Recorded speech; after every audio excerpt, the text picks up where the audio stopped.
This is the limitless Keith Lee. This is Brody King. This is Angel Garza. Will Ospreay. Hornswoggle. Pentagon Jr. The villain, Marty Skell. The Mexican Ray Phoenix. King Ricochet. Concrete Rose Sunny Kiss. And I'm here to ask you to stop what you're doing, take just one moment, and bask in the glory of the busted wide open. Busted wide open. Busted wide open. Busted wide open. Busted wide open. Busted wide open. Boston wide open. Busted wide open podcast.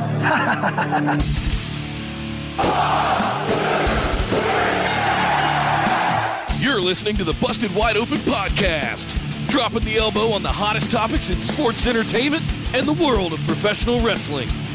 With your hosts, Nick Howell and Sir Ian Dangerous. Coming to you from the Orbital Jigsaw Network Arena in sunny Southern California.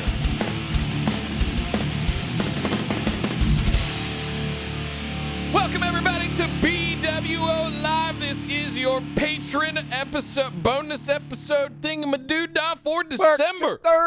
My name is Nick Howell. And I am Sir Ian Dangerous, and that's right. Welcome to our patron bonus episode for December 2020. We made it. It's almost over. So we haven't made it yet. Still like 3 weeks to go, man. Still a long way to go.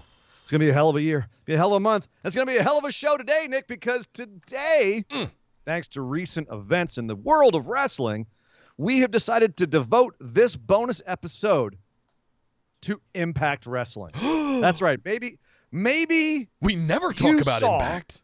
Well, very rarely. You may have seen Mr. Kenny Omega, the new AEW heavyweight champion, scuttle off with a guy named Don Callis and suddenly show up on Impact Television this week, which of course is on Access TV and Twitch, live at 5 p.m. Pacific, 8 Eastern on Tuesdays. Yep. Same time as our show? Yep. They counter-programmed us. They knew we were going to blow up, so they had to go get the best wrestler in the world to counter us. Thanks, Don. But I can't blame them because Impact does do a pretty good program over there. Not many people watch it anymore. But I thought y'all might be interested to hear about Impact. What it is, where it came from, why it is the way it is, who some of the major players are, what the storylines are. There's a pay-per-view. This weekend, this Saturday, Impact is having one of its pay-per-views, Final Resolution. And so we'll talk about some of the matches that are happening there, why they're happening. We'll talk about some of the major players and the wrestlers in Impact Wrestling. We'll talk about who's running Impact. We'll talk about where Impact came from, why you may hear it referred to as TNA. And we'll also talk about who are the guys running it and why did Kenny Omega run off to Impact. Now, we got some smart, phenomenal ones. I have no doubt that many of you know most, if not all of this stuff. But I guarantee there's people out there that don't know a lot of this. And I'm going to do my best to find stuff here that even the people that think they know a lot might not know. Ooh, I like this. So this is going to be an interesting episode. And let me do my stretches. I got my work cut out for me. Yeah, you're on a marathon here because full disclosure, I think it is apropos for us, or I'll speak for myself.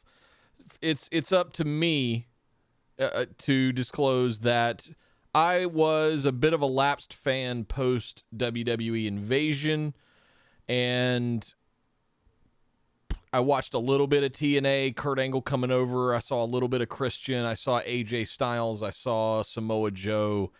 And then that's where I moved to LA, and I just lost wrestling for a few years and didn't really come back until about 2008 to 2010, somewhere in there, somewhere in the Edge, Randy Orton kind of stuff. Right. And So Super Cena. you missed a lot of Ruthless Aggression, I did. and you missed a lot of NWA TNA, as we like to call it. Yeah.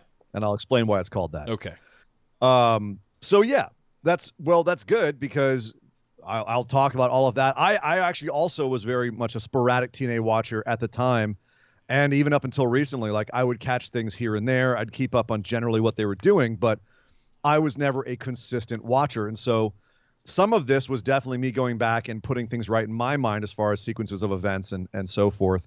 I was also not a big fan of Jeff Jarrett, and I vaguely remember that being a reason that I was turned away from it. Same, and that was also something that consistently seemed to come back around, as goddamn Jarrett always was holding the title, or he always ended up with it back around his waist because he thought he was a draw. And at the end of the day, the dude imploded, and we'll talk about that too, and why he's now back with WWE and no longer in any way associated with Impact, formerly TNA, which was his baby at the beginning.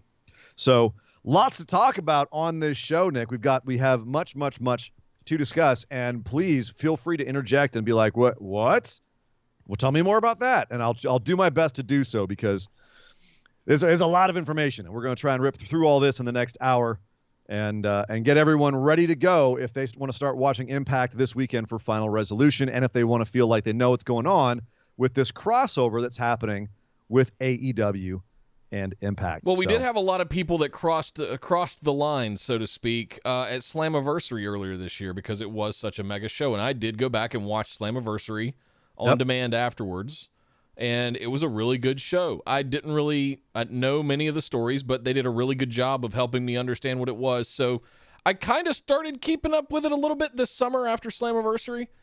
And now I've gotten to this point again where there's just so much wrestling going on, I have to prioritize what I watch. And I'm back in that situation where by the time I get through Raw, AEW, NXT, SmackDown, and any New Japan stuff, like, I'm tapped out. There's no more hours in the week. So that's the situation I'm in personally. I think one of the reasons we don't spend more time on it or Ring of Honor or any of the other ones on the show here is that there's just only so much wrestling you can watch in a week, and report on like we do. So understandable, and I know it's going to be something for everybody that if they want to add Impact to their schedule, it's another 2 hours a week they're going to have to deal with. So it's going to be a matter of dipping your toes in the pool and seeing if you like the temperature. But at least if you do that, you'll know a little bit more about the pool, size, the shape, if anyone's ever peed in it, that kind of thing. Yeah. So hopefully we'll do that right here. So go, Nick, let's start off with where did it all come from? How did it start, et cetera, et cetera? And it all started back in right after the Invasion angle. Yeah. In 2002, Jeff and Jerry Jarrett were talking about things that they could do in the wrestling business, and they realized there's no other game now. WWE is it. They bought WCW. There's no other competition. They said, well, how do we compete with that? And so they came up with the idea to start another wrestling program. And initially it was going to be a pay-per-view exclusive show where all you would do, every show you would pay a certain amount to watch. Because obviously they didn't come out the gate having any kind of TV contract. So they immediately got a bunch of people on board, and the name TNA, guess who made up the name TNA? Vince Russo. Take a wild guess. Correct. Vince Russo. It stands for total nonstop action. Yeah, I was going to say it doesn't stand for that slang thing No. that you would think Vince Russo would be thinking about, but yeah. But it was exactly what he was thinking about, because they admit it was a play on words, and they wanted to have an edgier product than WWE at the time. And with the fact that ECW had also folded and was eventually be part of it was at that point part of WWE as well, there was a market for that, for something a little edgier than WWE, which had kind of slid a little bit more to the mainstream than it was in the Attitude Era, although they would then quickly swing a little bit more back in the Ruthless Aggression era, partially because of TNA. But Impact, the name Impact, was the name of their show at the time. So, in other words, now the whole brand is known as Impact. At the time, it was just like Monday Night Raw, right? It'd be like if WWE rebranded itself as Raw Wrestling. WWE Raw, TNA, Impact. Correct. Yeah. Right. And if WWE ever went through like some sort of big thing like we'll get to here that happened with TNA, they rebranded themselves as Raw just to keep it something that we would recognize. Right. So that's why it's called Impact. And originally TNA, one of the things that kind of bolstered them was the fact that they were NWA affiliated. They were affiliated with the National Wrestling Alliance. What does that mean? So the National Wrestling Alliance was a governing body for all the different territories, right, going back decades.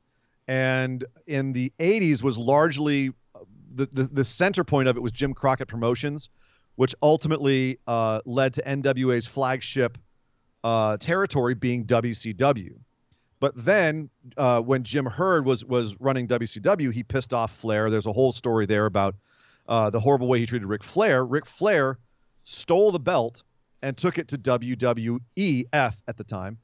At the Royal Rumble, declared himself the only true heavyweight champion, won the WWE title, and stopped using the big gold belt, which was WCW's belt, before ultimately bringing it back to WCW about a year later. At which point WCW had already said, okay, well, we're gonna use our own belt, the WCW Heavyweight Championship, and the big gold belt, the NWA sanctioned belt, is no longer relevant. They ultimately dropped NWA in, I believe, 93 or 94. They said, we're just on our own now, like WWE was at that point. Right. They said, we're not going to use NWA. We're just going to be our own thing. We're going to unify the NWA WCW Championship and the WCW International Heavyweight Championship. We're going to unify those and have our own WCW Championship, which was eventually taken by WWE as the big gold belt when they acquired WCW. The World Championship, as it became. Correct. Yeah. Right. It became the World Championship belt in WWE. Well, the NWA then had to go try to pick up the pieces after losing WCW, and so they started having a tournament to determine their new champion.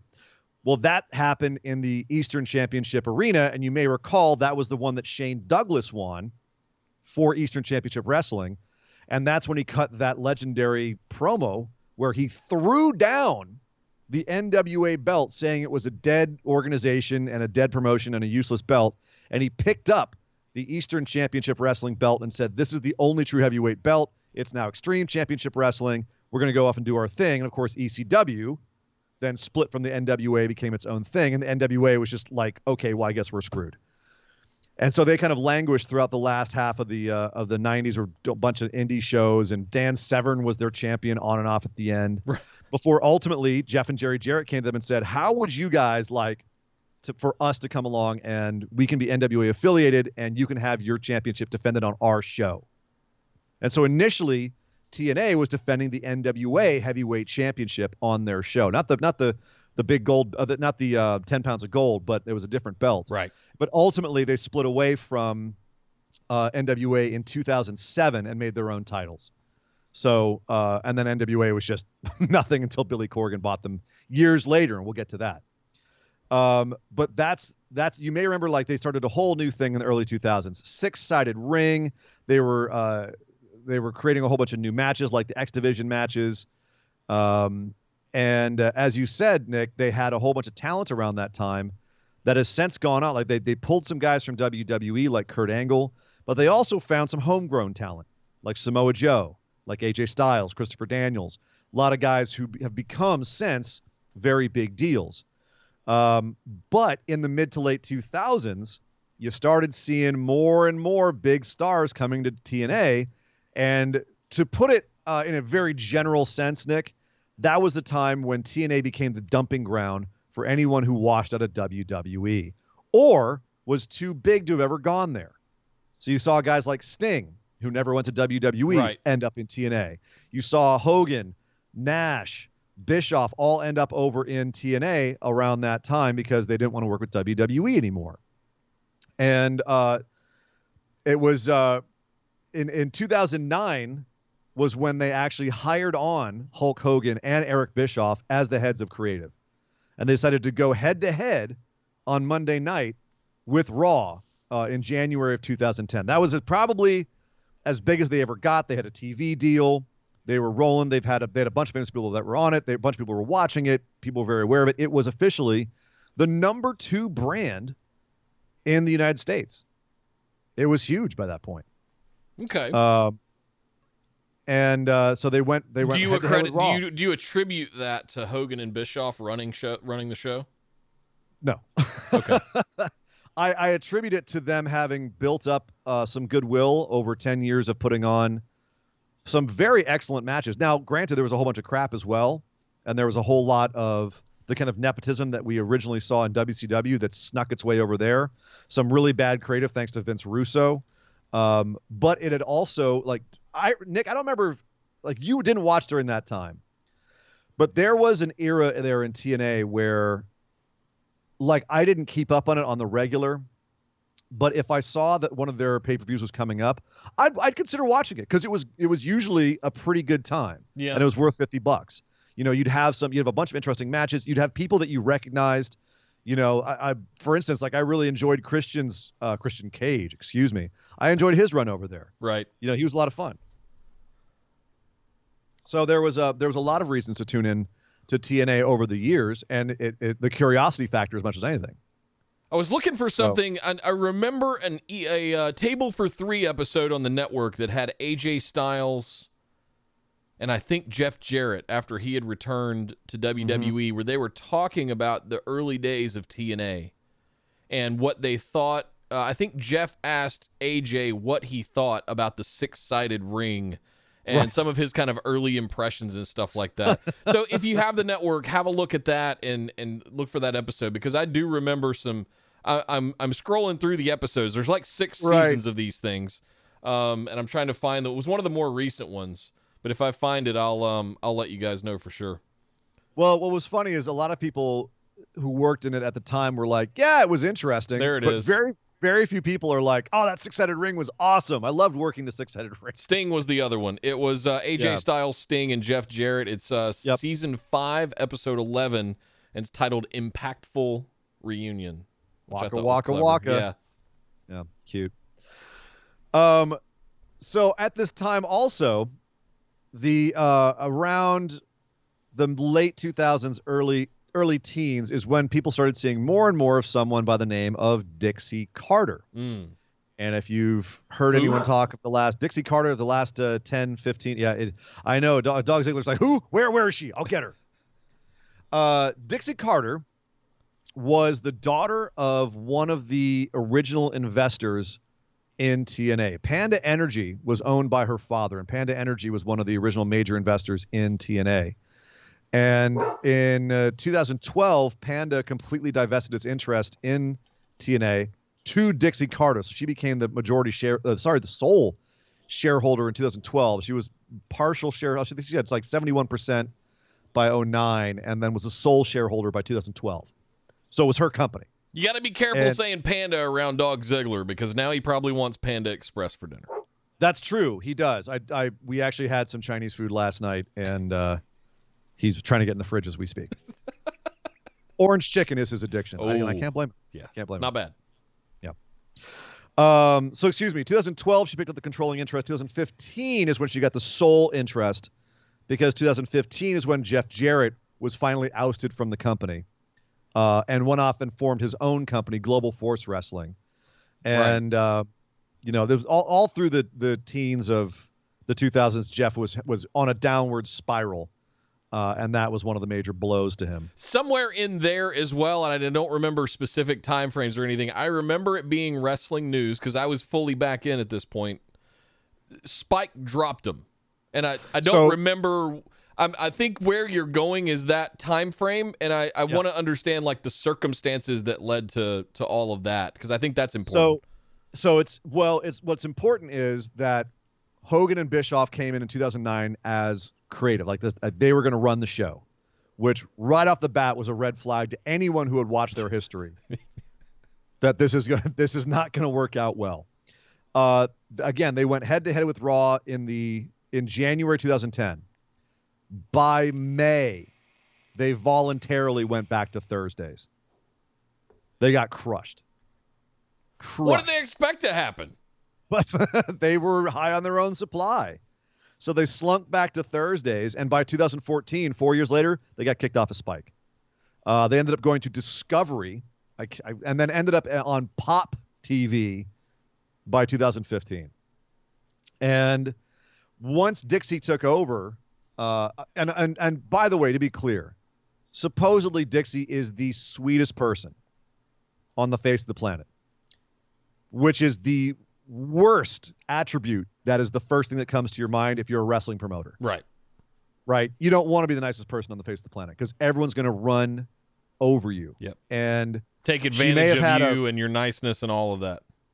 Exactly. And that seemed to be what happened, where all of that stuff from WCW came right back, and by 2013, everyone was taken off. Everyone was like, we can't do this anymore. The company is not going in the direction I want to be in. Over the next 3 years, from 2013 to 2016, all the big talents left. Hogan left, AJ Styles left, Samoa Joe left, Taz, Hernandez, Sting was out before that even. Christopher Daniels took off, Kazarian took off, Bobby Roode, Eric Young, the Dudleys, they all left in that time. Bobby Roode was a big figurehead there. They're one of their top He was stars, huge. right? Yeah. He was there since the early to mid 2000s. As Team Canada. Yeah. Oh, he'd been there forever. Eric Young too. Eric Young and Bobby Roode go way back in TNA to like 2005, maybe even earlier. Like I don't remember exactly, but yeah, they're old school TNA guys. So it's and actually EC3, who we've been talking about a lot because he came to WWE, was great in NXT, did not get used at all on the main roster, and then now is kind of working the indies, probably going to Ring of Honor, spent a little bit in Impact. We'll talk about his role in Impact in a second here. But if you're wondering why he's called EC3 and you never watched Impact or TNA, EC3 stands for Ethan Carter III, because he was the kayfabe son of Dixie Carter. And that was his partner. So that's right, because Dixie Carter in 2000, around 2013, 2012, you'd seen her on air before, but she became a regular on air personality around that time. So she was a character. And so was she trying to do her own Mr. McMahon crossover kind of on-screen character? We could do, and we may do, a history of authority figures in wrestling on this show. And the ones that were actually authority figures, the ones that were fake authority figures, who the fake authority figures really were behind the scenes, if they were just performers and actors or if they actually had some stroke. There's a fascinating history of people who act as authority figures and what the relationship between that and who they really are and who they are backstage is. And Dixie's a particularly interesting case because she held all the marbles in terms of the finances of the company, but she was just she said she had final say in terms of the creative, but she was just getting run over by her bookers right and left. And the talent would then come to her and she would promise things to the talent and then couldn't deliver because other talent had made her promise other things. And that's why you can't be a nice person. You got to say no. So around this time, around 2015, is when Billy Corgan got involved. Billy Corgan, if you've never heard of the Smashing Pumpkins, get off my show. Yep. No, but Billy Corgan was the lead singer, and he basically was the Smashing Pumpkins. So he's a rich rock star from the 90s. He came along, and as a big wrestling fan, decided that he wanted to get involved with TNA. And at the time, everyone assumed that his involvement with TNA was that he had come in and bought some shares, had bought not a controlling interest, but certainly a significant interest in shares in the company. But what we later found out was he just loaned Dixie $2.7 million. And then she was like, cool, you can be the senior producer and talent creative for the show. Like, you can help me run the show. And that ended up coming back to bite both of them in the butts in a big way, because TNA, as it was just hemorrhaging viewers at the time.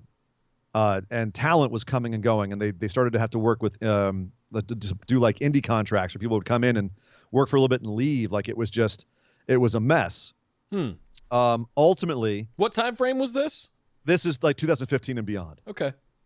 And then around by 2017, they had to sell it to Anthem. That I remember. Yes, I remember the headline. The sale to Anthem was really messy because Dixie Carter personally owed Corgan a debt that was related to TNA, and Anthem picked up that debt when they bought TNA. Billy was trying to use that debt to secure himself a controlling interest and buy the company out from Dixie, but Anthem had already purchased it along with his debt, but Billy would then had to sue them to get his money back. Oh. So it was a whole ugly thing. And at one point there, we thought Anthem was just going to sell it to Billy, because he was like, just forgive my debt and let me pay the difference, and I'll own TNA. And Anthem didn't want to sell. So at that point, Anthem took over. Dixie was ousted entirely. She retained a 5% stake. 5%. Billy Corgan took his money and went and bought NWA. And he ended up turning that around, and except for this last year where it's been kind of shot in the ass. He was doing a pretty good job with NWA. Brings up a question. Who did own NWA? Who? Because I thought it was a consortium of sorts. It was an alliance of people at a certain point, and they were just basically being But it's sort of still an meta bookers organization. of all the territories and organizers, almost like a nonprofit kind of. They were just organizing stuff. But I mean, who did he buy it from? Is my question. Why was it for sale? I didn't think it was a thing that you could just buy, that you could just write a check for. So in 2012, I'm trying to get this right. In 2012, NWA was sued for insurance fraud because of the NWA's liability. And they ended up selling their rights to another organization. And they moved it from, it was no longer you were a member of NWA and affiliated with them, like become a member of NWA and pay them dues. It then became a licensing model where NWA would then license itself to be used. Got it. And so that's one of the reasons why during all of that kerfuffle that TNA split off from NWA, is they were like, you're too much trouble. I can imagine being Billy Corgan around that time and going, who do I actually call to buy NWA? Like, how do I find out who's that person? What bank owns them right now? Right. Well, I know that Corgan's company did buy everything associated with the NWA. They bought them lock, stock, and barrel. Name, rights. Good for him. Championships, everything.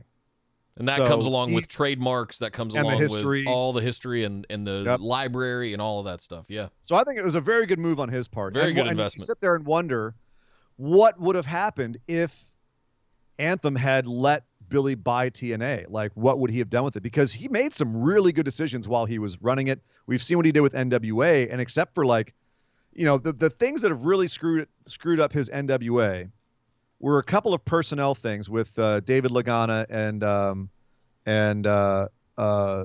Jim Cornette getting in hot water, and him having to restructure as a result of that, and then COVID ruined him. So they've started up a new NWA program now. They're 2 shows in, and I'm curious how they can recover, because they were doing a really good show, and I liked the vibe that he was given to it. Yeah. So here we are. Anthem's bought TNA, and they decided that they were going to rebrand it entirely. At that point, the TNA name was so tarnished. You had people just leaving ship even at that point, like during this whole sale. Drew Galloway, now known as Drew McIntyre, was in TNA for a cup of coffee. He left. The Hardys, you may recall the broken Matt Hardy gimmick, started in TNA and went around the indies as well, but there was some great stuff that he did in TNA. Well, there was the whole issue where Anthem bought that, and they claimed they had the rights to that character, and Hardy said, no, I created it. It's mine. And that's why he couldn't use it in WWE, because Ed Nordholm, the president of TNA at that point, who worked for Anthem, was saying, no, that's our intellectual property. And because of they didn't really know, like contract-wise, like you bought another company. The agreement was between Matt Hardy and the original company. How does that work? So now they've restructured the contract so that all the wrestlers are in charge of their own intellectual property on Impact. And that way they can bring in indie wrestlers. They can come and use their indie names, their indie gimmicks, and then leave again. And Impact doesn't own any rights to that, which I think is that's the best thing, best case scenario there, except that it ruined the broken Matt Hardy gimmick in WWE. Yeah. Because it took so long for it to get there. By the time it was there, it was no longer hot. And WWE screwed it up. But by 2018, so that's 2017 we're talking about. One question, if I can jump in real quick. Was there a defining moment when they changed from TNA to Impact? Yes, actually, Bruce Pritchard, who at the time was running them. Oh, I didn't know that. Pritchard was in there. But Pritchard was also in there for a cup of coffee. It was, so let's see. In 2017, Jeff Jarrett's Global Force Wrestling was trying to get reabsorbed into TNA during the Anthem merger. And it ended up not happening because Jeff Jarrett ended up having to step down as the head of Global Force Wrestling, because that's when he finally hit rock bottom, and he was discharged for improper conduct. Apparently he just was a roaring drunk at the time. Although props to him. Apparently he's cleaned up now and he's working for WWE, so props to him. But when they were in the middle of that, Scott D'Amore, who we'll talk about in a second, and Bruce Pritchard and Dutch Mantell were all going to make the transition work and then be in charge of Impact, the Anthem run Impact afterwards. And Jarrett was the one who brought them all in while they were trying to work that out. Got it. So ultimately, Jarrett was kicked out of that situation as well. Scott D'Amore stuck around until now. And Bruce Pritchard was gone after like 6 months. And he went back to WWE, where he remains till today. So that around that time is when Pritchard announced, I think it was the early part of 2017, Pritchard said, we will no longer ever be known as TNA. The TNA name is dead. We will now be known as Impact Wrestling. So that is where that came from. And around that time, Ed Nordholm, after Jeff Jarrett left, you had Scott D'Amore in charge of it. They brought on Don Callis to help with it as well in 2018. And then they started shifting their booking philosophy, their programming. They started downsizing everything, figuring out where they were going to be. They were on Twitch for a while there. And then they started bringing all the independent contractors. They had, there was at one point they were doing a cross promotion with Lucha Underground, which was having troubles at the time too. But you saw guys like Cage and Pentagon Jr. and Phoenix and Dragon Azteca all coming over to Impact and helping them boost themselves and get noticed more by everyone. So that was their plan in 2000. So when D'Amore and Callis sat down, they said, okay, how do we resuscitate this show? It's pretty much dead. Like by 2017, TNA we were all saying it's gonna be folded up and dead. I remember us talking about the Impact versus Lucha Underground on our show here. And that was after the worst of it. Like we talked on the show in the early days, Nick, is this the week that TNA folds? Is this the week that they get bought? That it goes away forever? I remember us saying that somebody's going to buy them just for the content library. Exactly. I remember us talking about that. Because it's got an insane content library. I mean, you think about the number of wrestlers that went through there, the talent that went through there, the matches they've had. It's an insane one. I still wouldn't rule that out. Well, that's what they're teasing right now. We'll get to that. There's a tease of that, and they're tweaking the marks. I totally half expected with my tinfoil hat on Tony Khan to walk out and do it. I bought him. Mine. Wrote a check. Is this a good breaking point? Because I got to catch up. This is actually almost because I was just going to say, is that the final piece to get us where we are today. Okay. Is that now that they're kind of bringing it back up, they're taking more indie talent, they're starting to get bigger and bigger talent in there. They also, Anthem, on a side note, bought Access TV, which is a fairly big network. It's on Mark Cuban got paid. Million? Yeah. It's in a lot of homes. Yeah. So as a result, they announced that going forward, it was originally Impact HDNet or something like that, wasn't it? Right, but now they're showing a lot more stuff, and it was showing New Japan for a while there as well. Now they're showing exclusively Impact Wrestling on there, and Impact is still on Twitch. You can watch it for free on Twitch, or if you have Access TV, you can watch it on Access if you're in the United States, and I believe in Canada. So that's a good stopping point. That brings us business-wise, the business of TNA. That brings us. That's where it came from. That's where it is. That's a good timeline history rundown. I learned so much right there, man. That was fantastic. And I have to admit, 20 minutes. I have to admit, I'm skipping over a lot. That was a quick and dirty breakdown. But that gives you the general idea of the rise of TNA to the point where it was able to challenge WWE, and then a very quick fall and just a long, brutal 10-year stumble down the hill of money problems and booking problems and talent problems and network problems and problems, nonstop problems, until it got to the point where we all thought it was dead.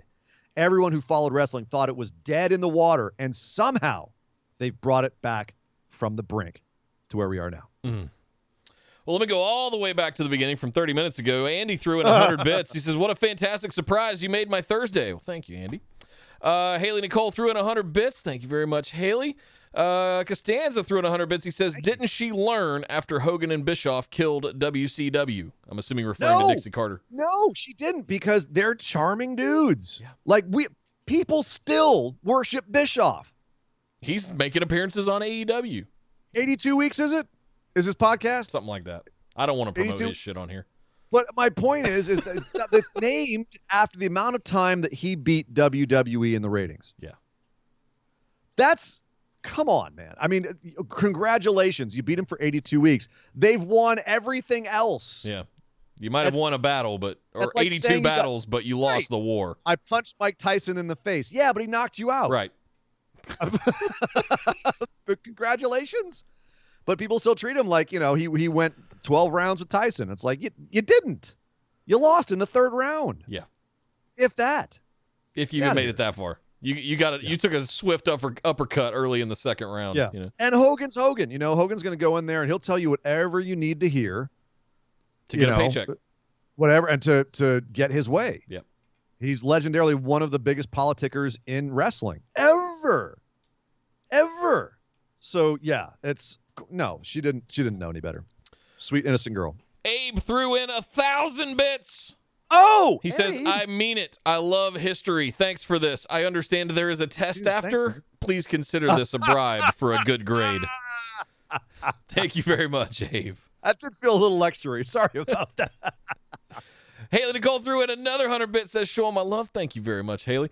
And Sheppy, good Brad Shepard, threw in 100 bits. He says, great history lesson, Ian. Just wish Xfinity still had Access TV. Oh, Xfinity. Yeah, I mean, between Xfinity and Time Warner and Dish Network and their licensing of all the different stuff, I mean, I hope that, and this is Nick could go off on a whole tirade about cable TV and the licensing that they have to deal with and all that stuff. But thank you guys all for the bits. I will put this out there. If you have an Apple TV, or you can go and spend $20 and get a Fire Stick, and Twitch is on there, and you can just pull up Twitch and watch it for free on Twitch. There you go. With the account that you're using to be in the chat right now, you get it full screen and everything. So that is one way to do it. So Nick, let's talk about the setup of Impact right now. And I think one thing that's really relevant to talk about is the two guys running the show, the two executive vice presidents, the guys who are pretty much in charge of everything at Impact right now. And that's Scott D'Amore and Don Callis. And, off the top of your head, what do you know about either of these guys coming into this? Not much.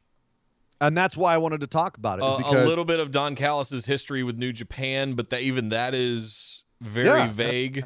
And recent. So let's start with the fact that Scott D'Amore and Don Callis are both Canadian. They've also both started as professional wrestlers. And they've also run their own promotions in Canada. Scott D'Amore, as a matter of fact, actually has one called Border City Wrestling that is, I would argue, a pretty major promotion considering who all has gone through there and the matches that have happened there. You're going to hear that name come back a lot for the second half of the show here.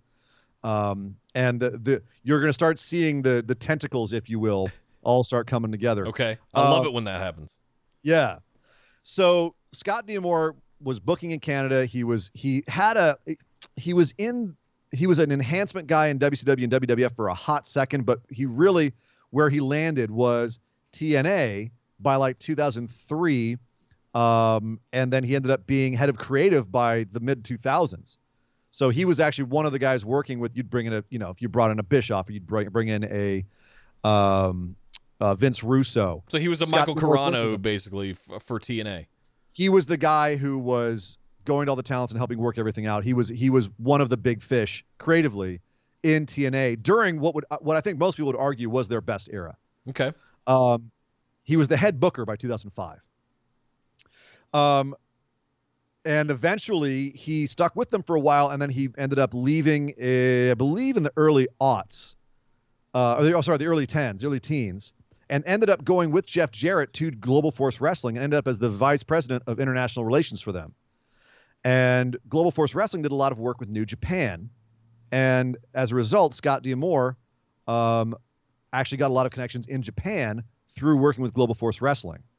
And when they were trying to reabsorb it into TNA, that's why Jeff Jarrett brought him back into TNA at that point.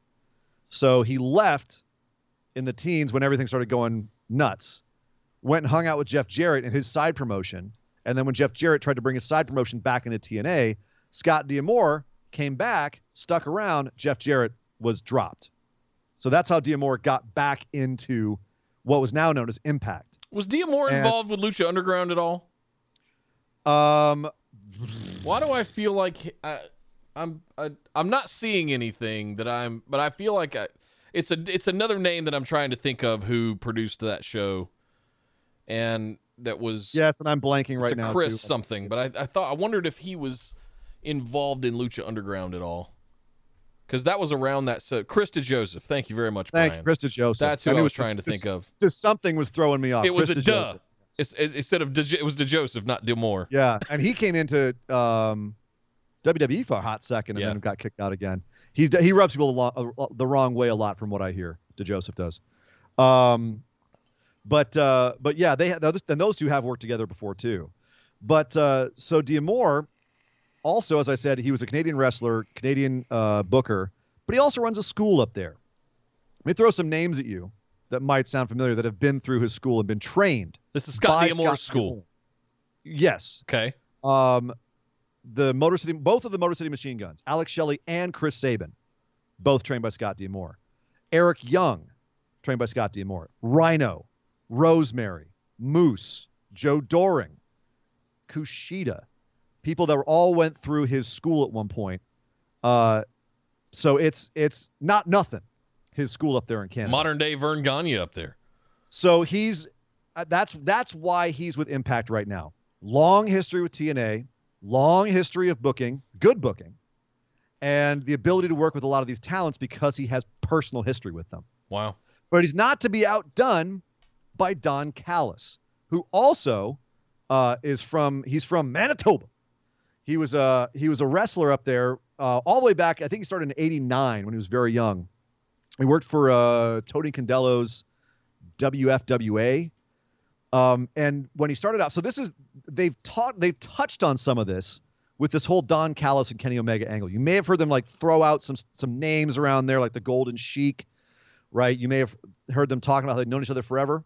This is why they talk about that. Don Callis, when he was young, was noticed by a local legend named the Golden Sheik. His real name is Larry Anson. And the Golden Sheik basically took him under his wing, worked as his manager, and helped him come up in the business. And one of the interesting things about all this is, if you watched, this is the amount of story they've laid out for this. When Kenny Omega was being interviewed for the Hangman Page angle a month or so ago in his quote unquote house, and he was like, I don't know who even lives here. What's this picture here? Remember that interview, Nick? Vaguely? No. They went into his house and they were interviewing him. Meanwhile, Hangman Page was out actually doing stuff, and Kenny's like, I don't have to train. I don't have to worry about it. I could have skipped these matches, but I don't have to. Anyway, there was an interview with him, and he was sitting on a couch, and next to him on the table was a picture of a very young Don Callis and the Golden Sheik. Nice. So at the time, Callis worked a lot with the Sheik up in Canada, and then ultimately got a big break in WWF. He was the Jackal at one point, which was like a cult leader, military guy from the Attitude Era. He also, do you remember the Oddities? Remember the Oddities stable? I remember them. I don't remember much about them. Yeah, well, he was one of the leaders of them. And then also, he was the original manager for the Acolytes. When the Acolytes split off from the Ministry of Darkness in the Attitude Era, he was their original manager. And he was fired. He was fired around that time, and the explanation he was given was, you're getting over at the expense of the talent, quote unquote. You know who told him that? Who? Bruce Pritchard. So he ended up going to ECW, where people I think probably remember him best as being Cyrus the Virus, and Paul Heyman had him as he basically acted like a TNA or a TNN representative. At the time, ECW was on TNN. There was a, how should we put this, testy relationship between Paul Heyman and TNN. Do you remember the one time when he called them pig effers on the show? He's like, take me off the air right now, pig effers. Only he actually said it. This is a family show here most of the time. Yeah. You don't have. I need to get you a hot button over there. You need to give me a hot button. Yeah. And the problem is that it's just going to be one big beep. Yep. So nothing but beeps. So he was the character in ECW that Paul Heyman had to make fun of the bigwigs that were messing with Paul Heyman, what Paul Heyman wanted to do with his show. And around that time, he started working with a lot of the guys that he would end up working with later, like Rhino, who was in ECW at the time. Steve Corino was in ECW at the time. And after ECW Foley, he went back to Canada.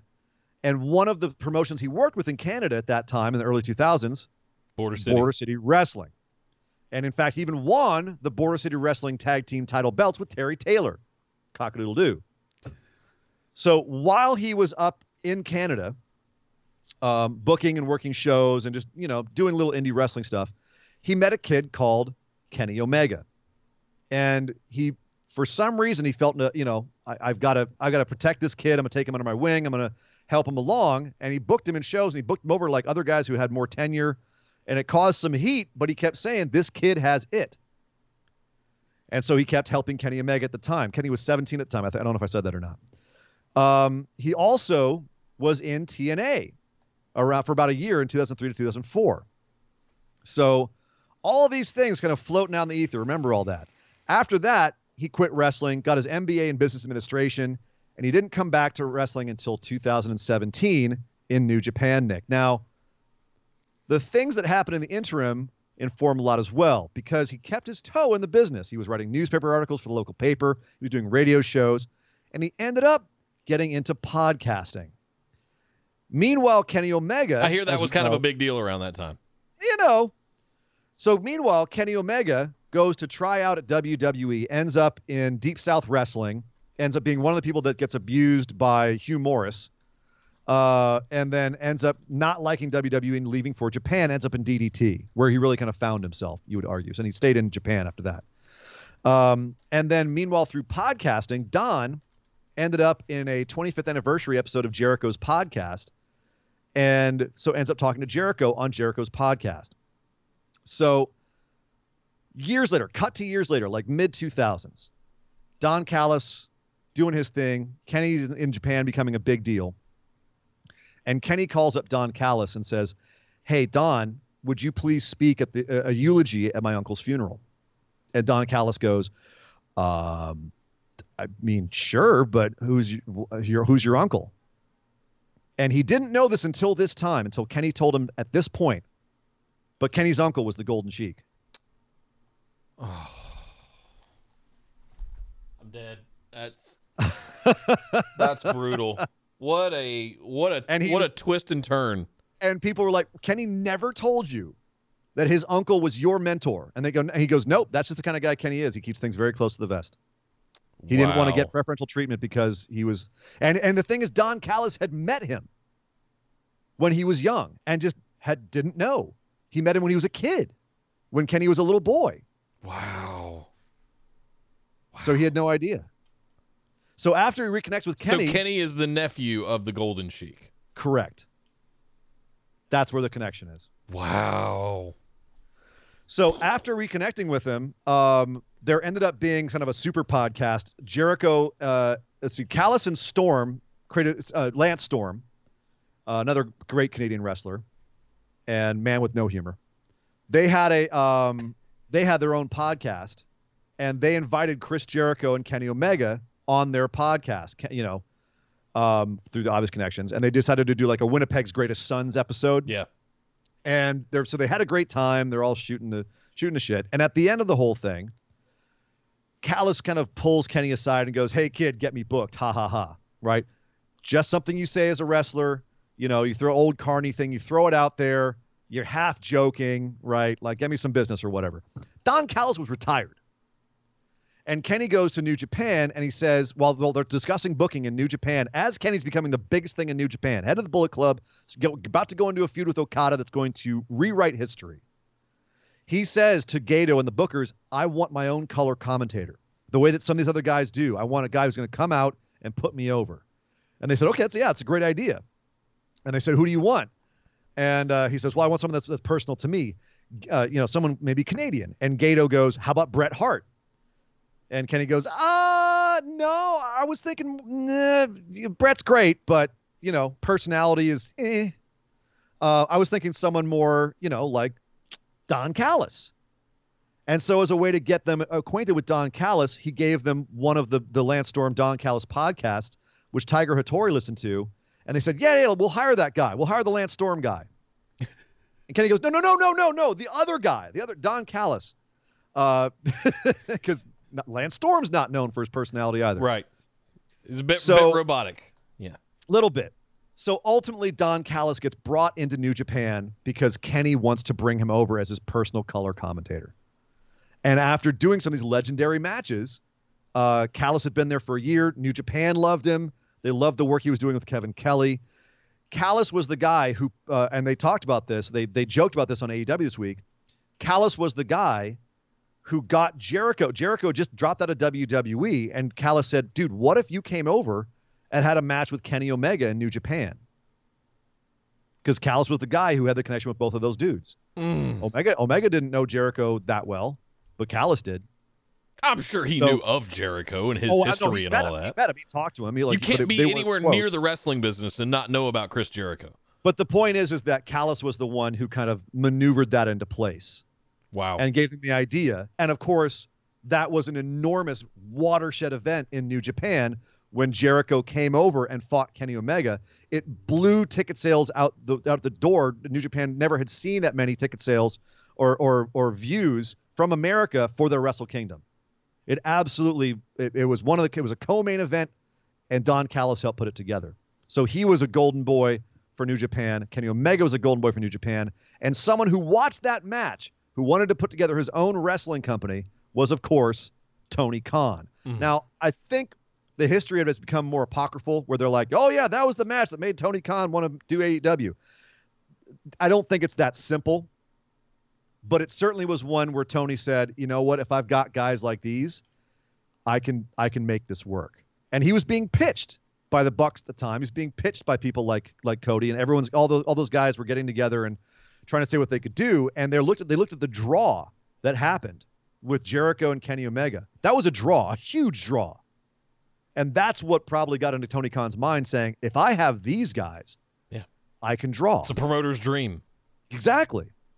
Unfortunately for New Japan, they decided to take their business elsewhere. Well, I don't want to get too New Japan on the Impact episode here, but did the Elite falling out and Cody's emergence post Okada Omega, did the Elite falling out while he was off running around with Kota Ibushi re-embracing the Golden Lovers and the Elite, did that falling out from Bullet Club, was that the beginning of the start of talks about AEW? Was that all orchestrated to go off and, kind of gracefully exit from New Japan? Because I've heard competing stories. We'll do at some point maybe a whole. I think we did an AEW episode where we talked about how it came together. Yeah, we did.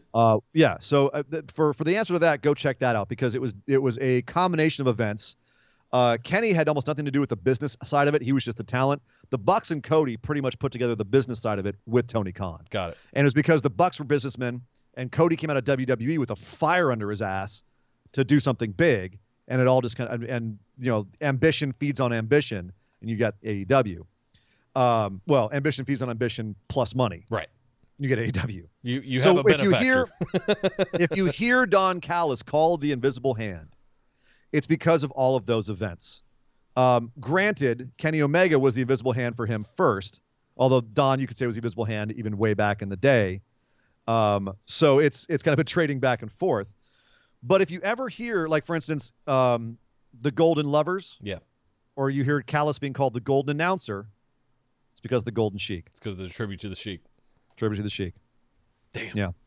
So in part because of his work with New Japan, the announcing work and the help that he had over there, Callis, and also his history with Scott D'Amore, with TNA, when he came back to the U.S., he was offered the job to run Impact. I mean, it was more than just offered the job. It was a bit more business than that. But he got the job at Impact as one of the guys who's running Impact, because Kenny Omega essentially brought him out of retirement. Mm. So when you see this angle happening with Kenny and Don Callis, in real life, it's pretty monumental. The fact that the connection that they have is real. It's really real. It's not just made up kayfabe. It's probably even more than what they're saying. So it's pretty cool to see them play that aspect out of it. Damn. This shit's deep. That's why we're here. That's why we're doing a bonus episode about it. Damn. Let me catch up real quick. Sheppy threw in 200 bits. He says, all right, guys, I got to head out. Catch up tomorrow. Thank you very much, Brad. Thank you, Brad. Haley Cole threw in 100 bits. Said, good stuff, Ian. And thank you, Haley. And Costanza threw in 100 bits. Said, wow, Ian is twisting my brain up. Thank you very much, Costanza. Thank you, guys. All the bits. I love it. I love it. Trust me, as I was researching all of this and double checking, so I was like, really? That's the connection there? It's cool. So let's talk about right now. We got a pay-per-view on Impact this coming Saturday. For those of you who tuned into Impact this week, you probably saw a lot of things that seemed pretty straightforward. You probably had some questions. There's probably some stuff where you were like, wait, why did Tommy Dreamer just wave some pink mist in this guy's face and he turned into a Lothario? What the hell was that? So let's talk about what's going on in Impact right now. I'm not going to try to recap all of the storylines for the last few years because that's a whole other show. Right. Just a brief, dirty overview of where we're at right now with Impact. And as you said, Nick, it was a pretty big watershed at Slammiversary earlier this year where you had big WWE stars come back to Impact. Rhino had already been there, but Heath Slater showed up. He's quote-unquote not officially signed right now, and the last few months have been all about him trying to get signed, including him even stealing some money from a backstage arm wrestling tournament to try to pay for his way in. That's brilliant. That's perfect for his character. That's actually leading up to a match this Saturday, that arm wrestling tournament. Heath the money. Slater has an over-the-top gimmick. I love it. He does. Well, I'm suspecting something with our boy Heath this week, and I'll talk about that in a second as well, because I think something's going to happen. All right. We also saw Gallows and Anderson show up in Impact. They won the tag championships. They're the current champions. They've been messing with some of the other tag teams ever since. And then right now, the current heavyweight champion is Rich Swann, who you may remember from 205 Live and the Cruiserweight Classic a couple of years ago. And obviously, you remember he got kicked out of WWE because there was an incident where he got into a fight with his wife, who also, by the way, is a character in Impact. His wife plays Sue Young, also known sometimes as Susie. She's got she's kind of like the Fiend, where she has an alternate personality who's evil, except that it's not as controlled as the Fiend, and her regular personality is genuinely nice. But Rich Swann ended up in Impact, and obviously he's doing very well for himself, having won the title off of Eric Young. As you recall, Eric Young also came over from WWE. He was a member of Sanity, but he was in Impact TNA. He was the old guy with the voice box at the head of Sanity. OG. Yeah, but now he's OG TNA. So he came home pretty much to TNA. And he's now doing kind of his gimmick for Sanity, but a little bit more serious and unhinged is what he's doing now. Wow. So let's see. Let's run down everything. We've got the champion, Rich Swann. This weekend, he's having a match against Chris Bay. And Chris Bay is an up-and-coming dude. He was in WWE for a really quick hot second on 205 Live. I think he had like 3 or 4 matches and was out. Chris Bay is considered by many as the #1 prospect in indie wrestling right now, like outside of the major promotions. I can't disagree. The guy's a good promo. He's entertaining, and he's absolutely insane in the ring. So, yeah, he's also going to be in the Super J Cup. If you want to watch that next week, he'll be in the Super J Cup over in Japan, along with a guy who beat him on 205 Live in the WWE, that being Leo Rush. So that will be Perkins in there as well. Speaking of TJP 205 in there Live. as well? Yep. That's correct. So right now, Chris Bay has been he's not a full heel. He's kind of an anti-hero where he's been trying to get Rich Swann to offer him a title match. And Rich Swann finally accepted. But meanwhile, Rich Swann's buddy Willie Mack, you might remember as the Mack from Lucha Underground, is also there. And Moose has had an interesting story. So earlier this year, Tessa Blanchard, who's a big woman star, was the first woman to ever win the heavyweight championship of Impact, the Impact Heavyweight Champ, the major belt. She won the belt, defeating Sami Callihan. But then COVID hit, and she refused to come back to defend it. And so to create a storyline, to have some sort of heavyweight champion, they had Moose, who's this gigantic dude, and it's actually a lot of fun. He found, quote unquote, the TNA heavyweight championship belt in the trash in the back, and just basically declared himself that he's like, there's no other heavyweight champion. I'm the heavyweight champion. And initially it was kind of a comedy gimmick, and they were going to play it as a goof, but then Tessa didn't come back, and they had to strip her of the other title. And so Moose was like, see, I am the legitimate champion. And then they had Moose beat legitimate people like Ken Shamrock. And then EC3 came back to TNA to Impact for a second.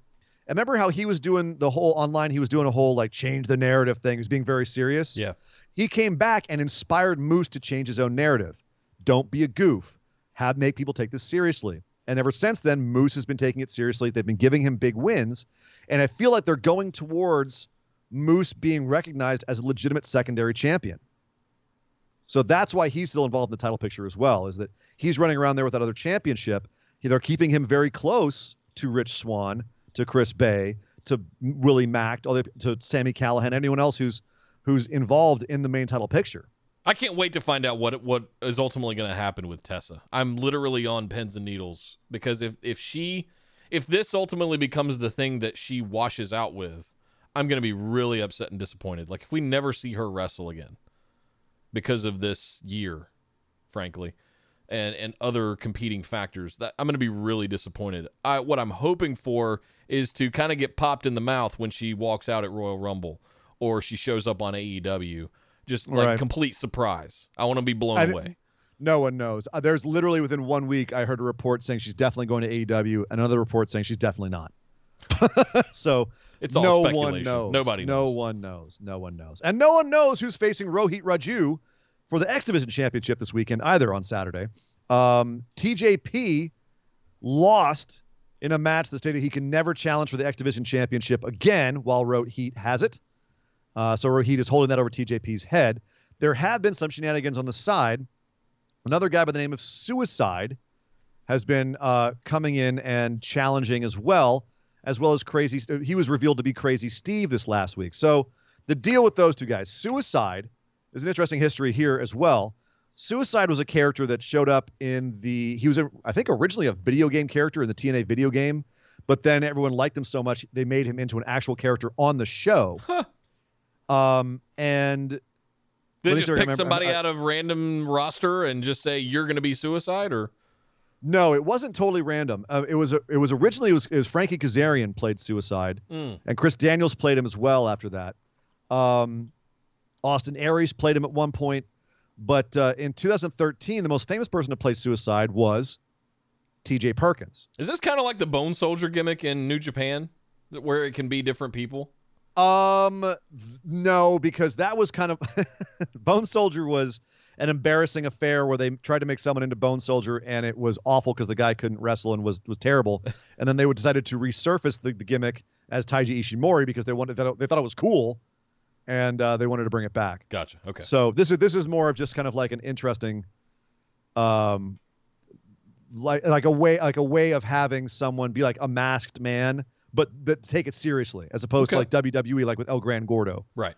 They're doing it seriously over here. Okay. So TJP at one point was Suicide. He ended up, when it was revealed it was him, he ended up becoming another character called Manic, which was everyone makes fun of him for that character. It was terrible. And that's why for him coming to the Cruiserweight Classic was a redemption of sorts from all that horrible booking in TNA at the time. Recently, Suicide was played by Jonathan Gresham in 2016. And then Caleb Conley in 2017. You may have seen Caleb Conley, actually. He's been around TNA for a while. He's back. He's now Caleb with a K, and he's Tennille Dashwood's personal photographer. So you saw him in that bit this week, where they were having some issues. And so then obviously recently Crazy Steve was Suicide, and he got unmasked just recently. Crazy Steve is an interesting guy. He was another of the members of Decay with Abyss and Rosemary. And they fought. They had some of their greatest matches were against the Hardys in the Hardy compound. If you might remember that, Nick. Yeah. Crazy Steve is legally blind. It's not kayfabe. The dude is he's a legally blind wrestler. Wow. Yeah.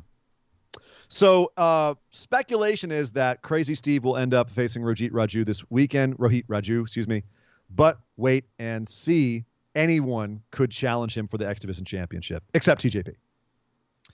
As I mentioned, the men's tag belts are currently held by Gallows and Anderson. Gallows is currently out, and Anderson is going to be defending against this. Let's see, who is this weekend? Anderson is facing Josh Anderson, I believe, this weekend. I have to double check myself on that. It's all just so crazy. Let's see. Let me correct myself here so I don't get this wrong, so I can go ahead and do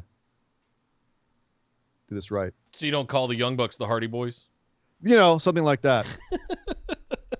Saban. Saban against Josh Alexander was this week. Damn it. I'll have to look this up. I'm sorry, guys. I didn't have this in my notes. What are you looking for? The card for this weekend? I'm looking at the card for this weekend, yeah. Oh, okay.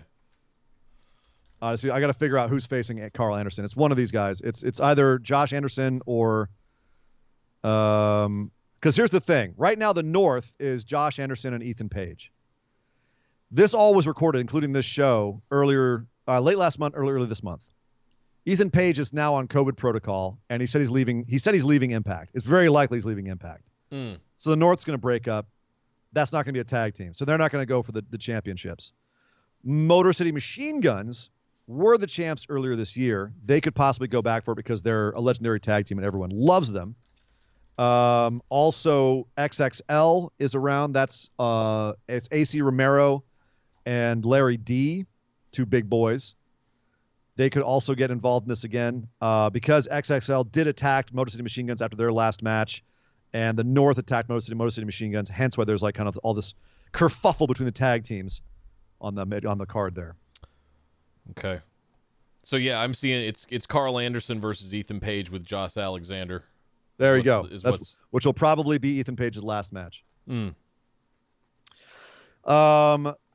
And then over on the women's side of things, Deonna Purrazzo is your champion. She did win it right off the bat off of Jordynne Grace after leaving WWE earlier this year. She was not happy with how they were using her there. She can't be mad at how they're using her. How they were Impact. not using her there in any way, shape, or form. Well, she was jobbing. Yeah. Every time she showed up, she'd lose. I remember seeing her twice, maybe. She got sick of losing, so she came over to Impact, started winning, won the title.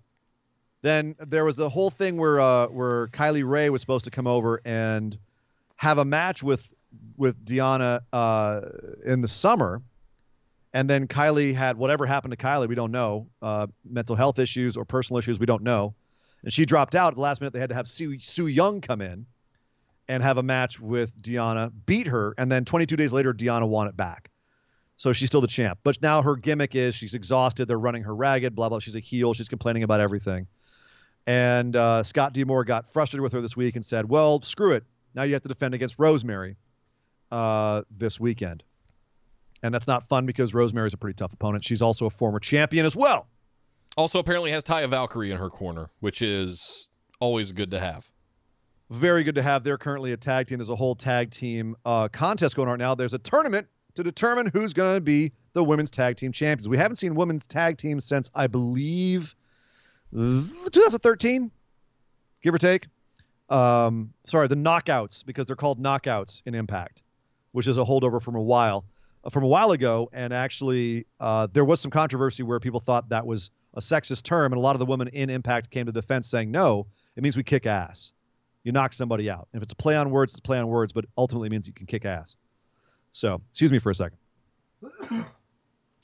So, in that tournament, you've got Jessica Havoc and Nevaeh, excuse me. They've got a warm-up match this coming Saturday against the Sea Stars. And Sea Stars were in the tournament. They were beaten by Kira Hogan and Tasha Steelz, another tag team. So Jessica Havoc and Nevaeh Jessica Havoc is an interesting case because she was a very promising talent who actually was in a tryout in WWE in 2015 and doing really well. And then people found tweets of hers when she was a lot younger that were Questionable. They were not good. No. They were not good. I'm going to get my N-word on and eat some fried chicken. Not good stuff. So she got dropped from WWE. She went on, apologized profusely, was horrified by it.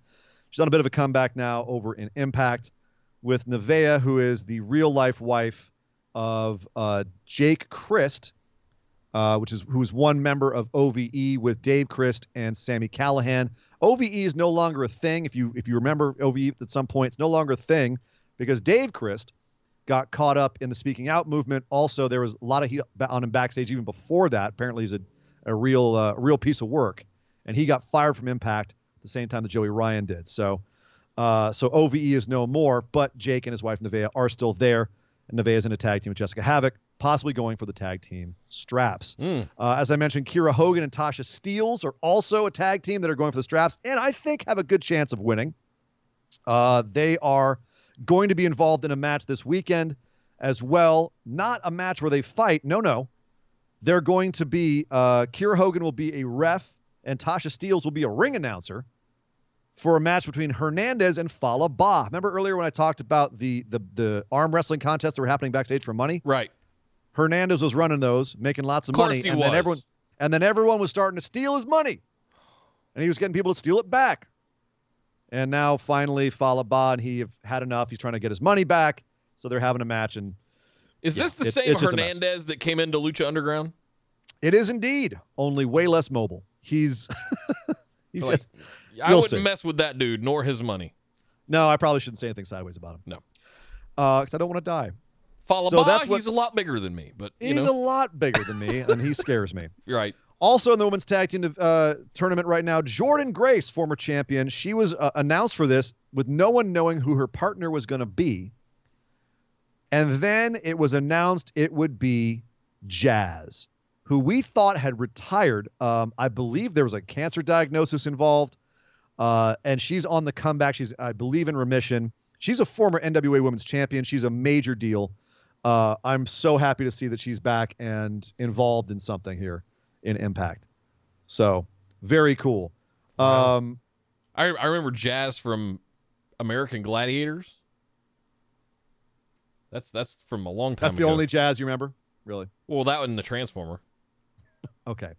Jordynne Grace, a former champ. She's an absolute female hoss. Big fan of hers. And finally, Nick, as you mentioned, Taya Valkyrie and Rosemary are a tag team known as Ragnarok. Taya Valkyrie, if you watched Lucha Underground, obviously you'll know her from there. She is John Morrison's real life wife.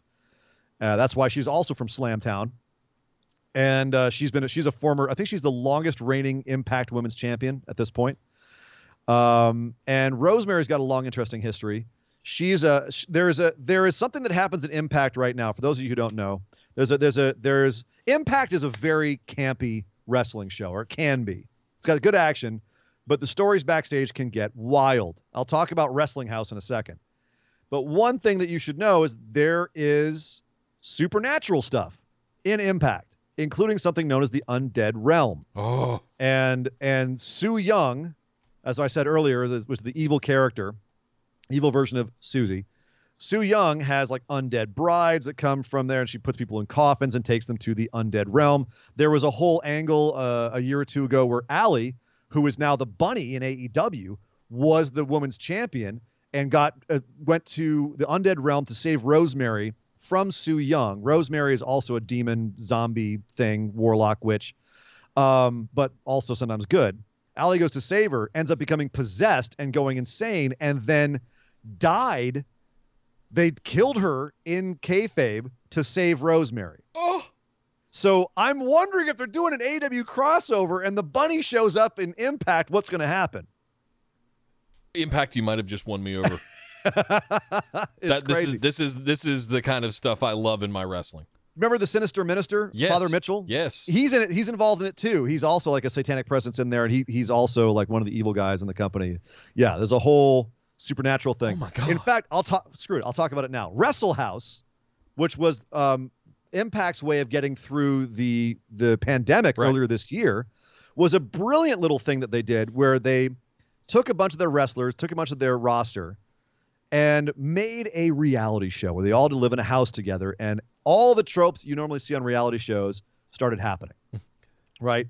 People sleeping with other people getting mad, and then Tommy Dreamer would pop up and say, "Oh, it's match time," because yes, Tommy Dreamer is in Impact, and he's kind of the voice of reason. He's the godfather of the whole thing. Sure. And whenever something needs to happen, he just has an old school rules match to settle it. He's great, Tommy. But Wrestle House, the kayfabe idea behind it was that Rosemary was infatuated with John E. Bravo, who you may have seen briefly in a segment this last week. She was infatuated with him, and so as a way to seduce him, she ended up trapping him and a bunch of the other Impact roster in a house in another dimension. No one could leave. No one could leave the house. They have the like all this show on YouTube, I believe. So you can go back and watch this. It's great.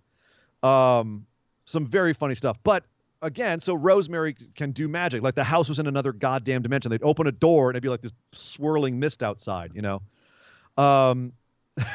So it was crazy. And ultimately that culminated in what you were seeing this week with the who shot Johnny Bravo angle, where Johnny Bravo got shot by somebody, and it was revealed to be Lawrence D. Larry D, of course, one half of the XXL tag team. He was given a love potion at one point by Rosemary, which transforms him into a Lothario named Lawrence D. And that's why he's like all slick, "Hey, I'm Lawrence D." And because he was infatuated with Rosemary, he got pissed off at Johnny Bravo for the fact she liked him, so he decided to shoot Johnny Bravo as a result. Ultimately, we did find out that Rosemary isn't interested in Johnny Bravo in a romantic way. She's interested in his extra, extra virgin blood. Impact Wrestling, ladies and gentlemen. Impact Wrestling. They have a new fan. This is my jam right here. Costanza threw in 100 bits. He says that's some Nick booking right there. You're goddamn right it is.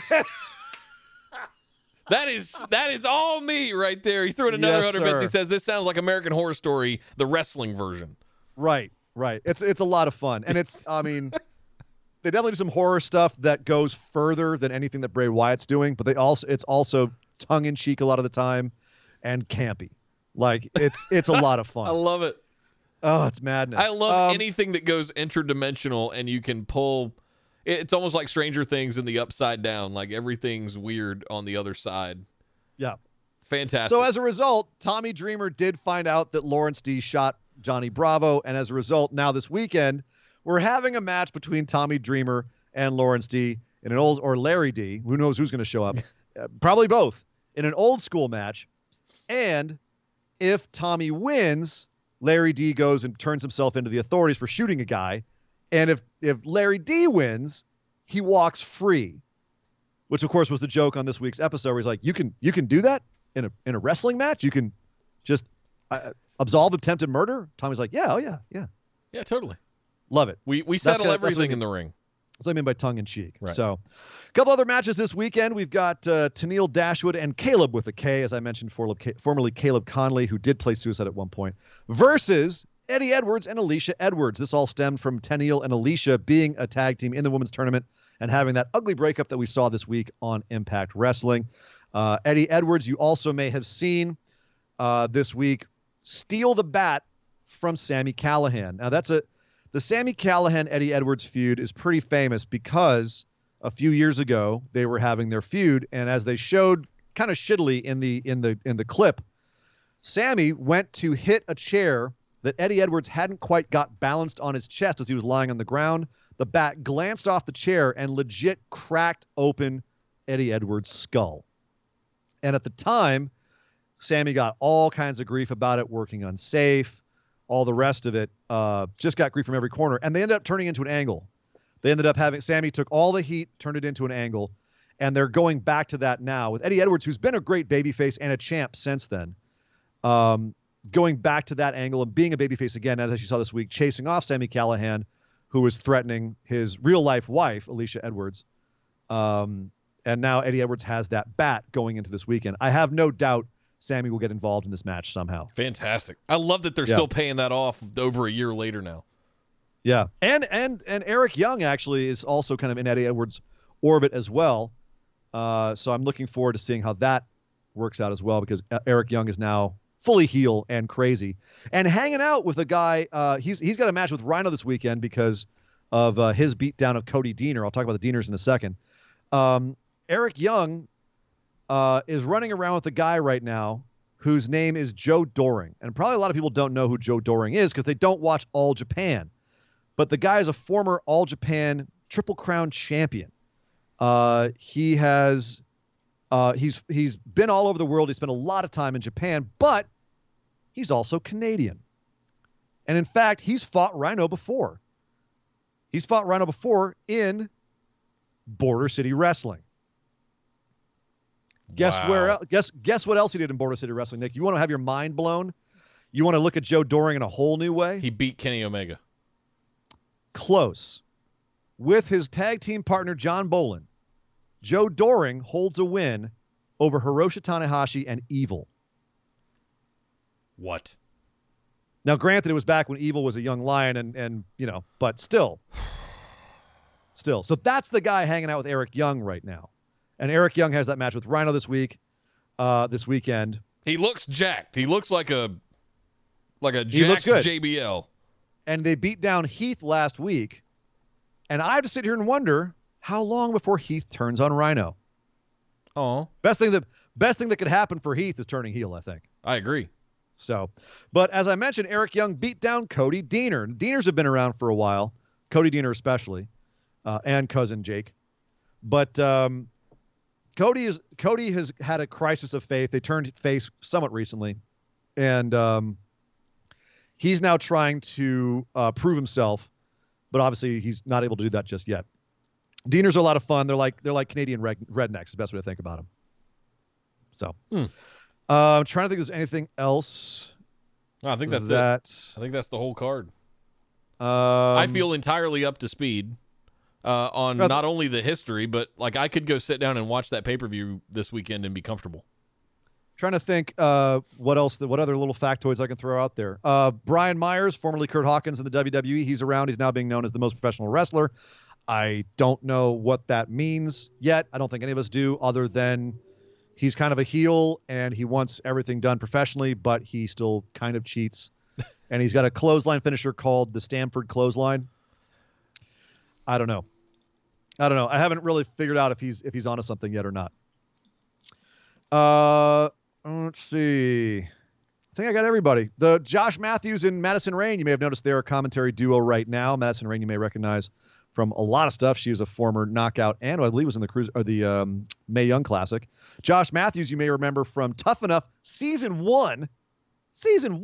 They called back to that in the interview with Kenny Omega and Don Callis in the bus this week. He goes all the way back to that.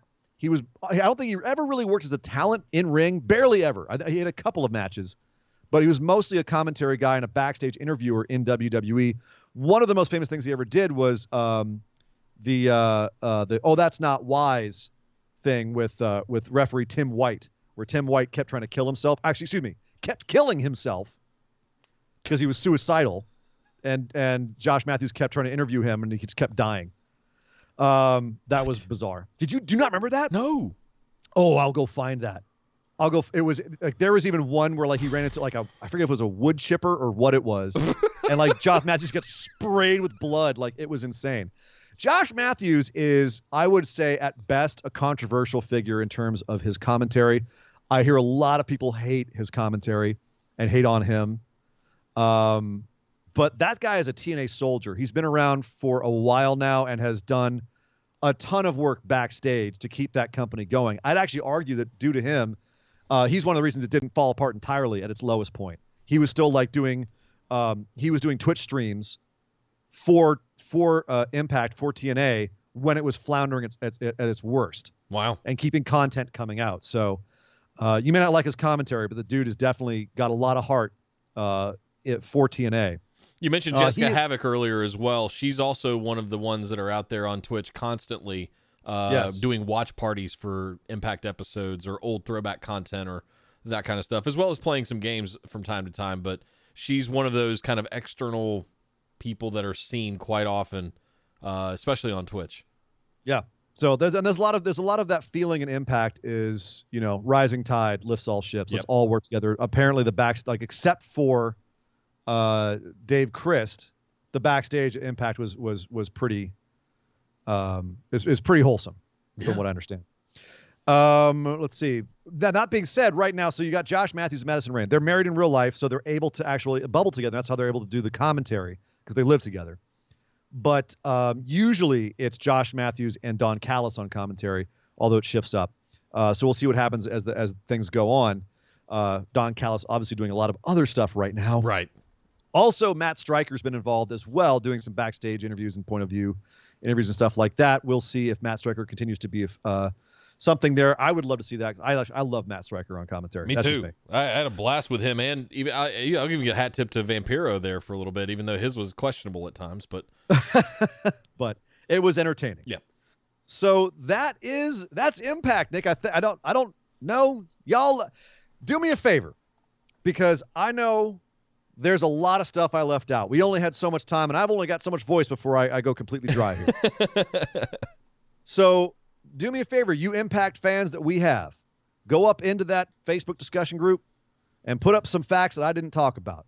Let's talk about stuff about Impact that I may have overlooked or correct me or whatever.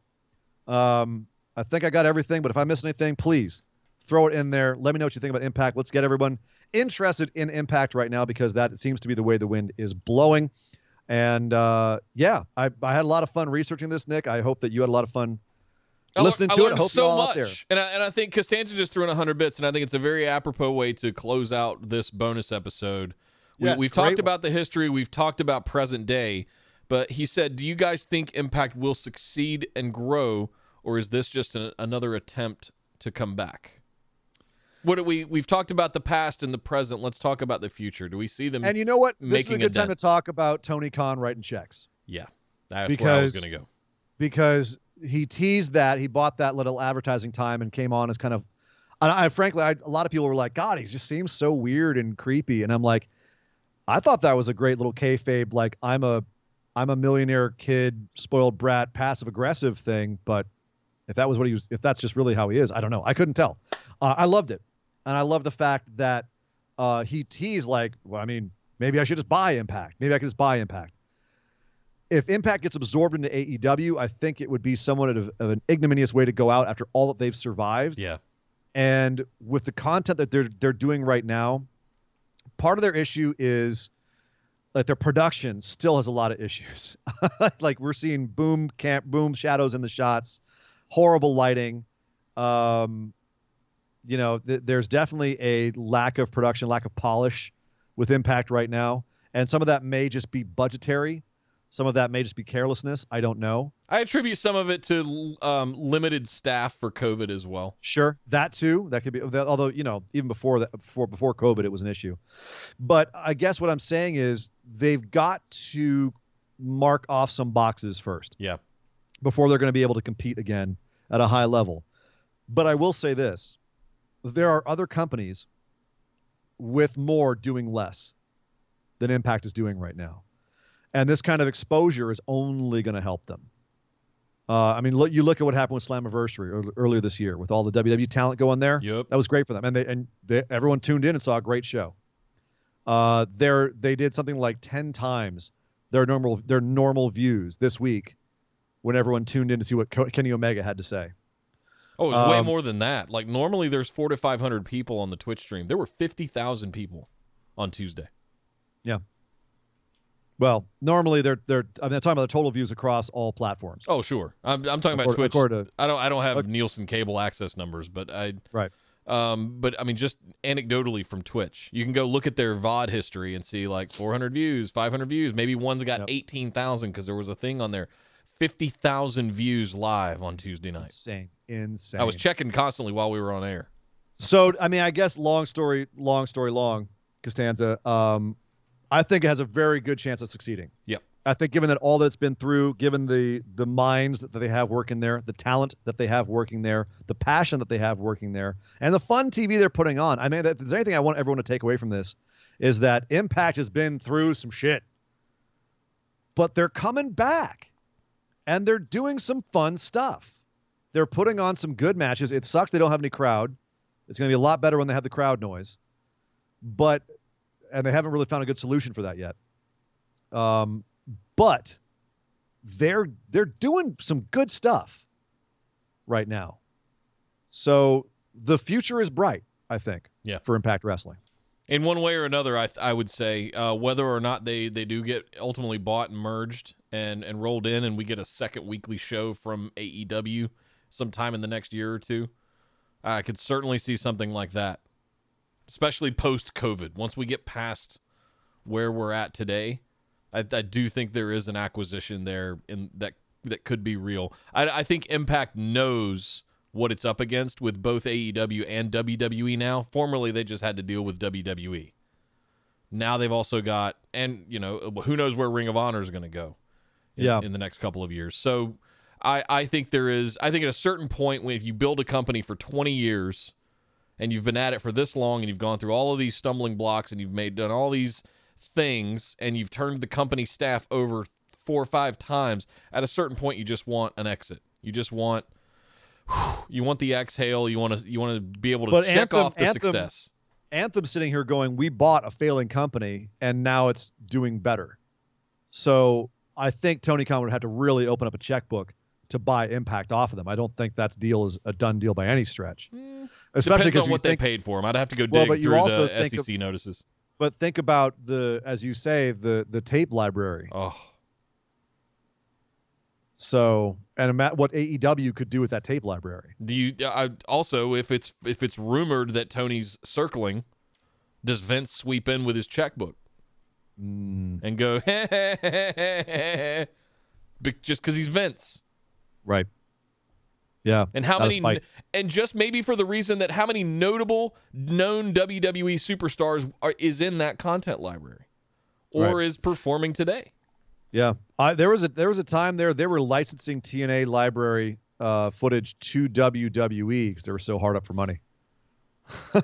So who knows? I am very, very optimistic for Impact, and it's actually one of the reasons why I wanted to do the show today is because I really appreciate what they're doing over there. So there you go, Nick. And there you go, patrons. There is our bonus episode for December 2020. Thank you guys very much, as always, for being phenomenal, for being wonderful, for being our patrons, for helping support this show and what we do here and our passion for wrestling. And we hope that we give you back the same passion that you give to us. So thank you very much again. Cannot say it enough. And that's it, Nick. There you go. Thank you very much, Surrey and Dangerous, for that amazing history lesson. I can't wait to go back and listen to this again and see what I didn't pick up on as we were going through it. But I hope you guys enjoyed it as well. We certainly did.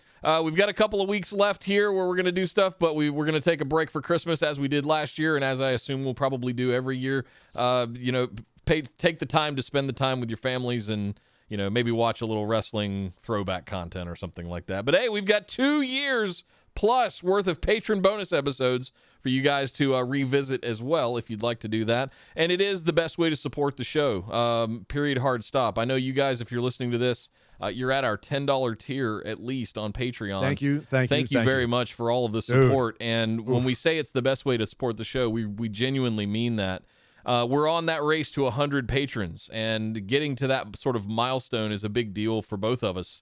And anything you guys can do to help spread the word, get us out there, we love it. Your social media sharing that you do, but anything you guys can do to help us grow the show is much, much appreciated, and Patreon is one of the best ways to do that. I guess me doing Tai Chi karaoke is off the table now that because of COVID, huh? Yep. There's got to be an open bar in LA for that to happen. Too soon? Oh, God. Thanks, buddy. Thanks. Sorry, man. Going below the belt there. You guys know where all the links are, bwopodcast.com or right here on twitch.tv/bustedwideopen. We will see you guys back on Tuesday, but enjoy Impact Final Resolution this weekend. Tomorrow on Friday. We got to talk about SmackDown and AEW. Oh yeah, we're still NXT. doing. We're still doing. Oh, we and a new place tomorrow as well. The Orange Tropicana Stadium. That's right. That's right. Well, that's gonna be fun. Gonna be interesting. Thanks so much, guys. We'll see you guys tomorrow night. But until next time, my name is Nick Howell. You can find me on Twitter at DataCenterDude. And I am Sir Ian Dangerous. You can find me on Twitter at Sir Ian Dangerous. But by God, somebody stop the damn trash! This show is part of the Orbital Jigsaw Network. For more episodes, subscribe to us on iTunes, Google Play, or Stitcher Radio. For details and show notes from each episode, check us out, orbitaljigsaw.com.